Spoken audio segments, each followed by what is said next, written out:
you a story about this machine I'm busy playing here.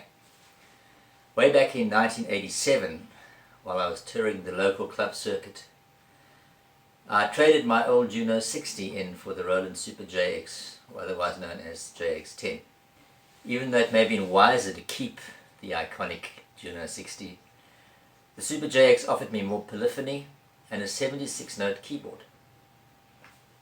Essentially, the JX-10 is two Roland JX-8Ps in one unit.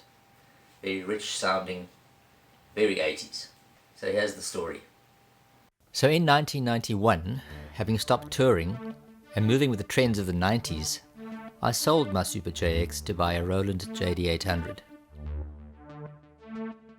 Now, I've never regretted that, as even though the JD800 had only a 61-note keybed, I've always loved the JD sound, and it remains the centerpiece of my studio nearly 30 years later. A few months ago, out of the blue, a very kind friend called me up and offered me his old Super JX as a gift. Now, this is the third classic that I've been gifted with in the last few years. The first being a JX-8P, the second being a DX7 2FD, and now the Super JX. I guess my love for these instruments and the fact that I so enjoy using them in my creative pursuits has earned me a reputation of being a suitable home for old retired keyboards. When the JX-10 arrived, its display was not working, and apart from being stuck in the default patch A1 electric piano, it was unresponsive.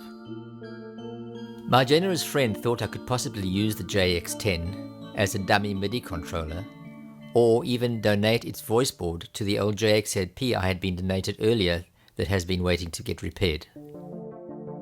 I did some asking around, and after getting rejected by various local service agents, my old friend Lester Cooper offered to take a look at it. Now, Lester is meticulous and diligent, to say the least, and he pursued the unlikely rehabilitation of the keyboard. I also did some research, discovering quite a number of forums and even Facebook groups dedicated to the JX-10, where collectors share stories and service information about these old machines, and I was able to share possible leads as to what the problem could be. This led to the discovery that the FIP coil and a transistor or two were burnt out in the display board on the JX-10. Now, as luck would have it, and as I was saying earlier, Lester has also been trying to repair the old JX-8P that I was also gifted with some years ago. The JX-8P powers up and the display works, but the main board is fried, and we have been unable to repair or replace that. A quick look inside the JX-8P revealed that it had the identical components on its display board and instantly became an organ donor, excuse the pun. After just a couple of weeks, Lester called to say the display was up and running, but nearly all the micro switches were unserviceable, probably due to the breakdown of a cushioning substance inside the machine. 54 switches got replaced, and voila! The JX-10 was up and running, and sounding as beautiful as I remember. The sound of the Roland Super JX or JX-10 is distinctly 80s, and was used by many of the top pop, rock and electronic bands in the late 80s and early 90s.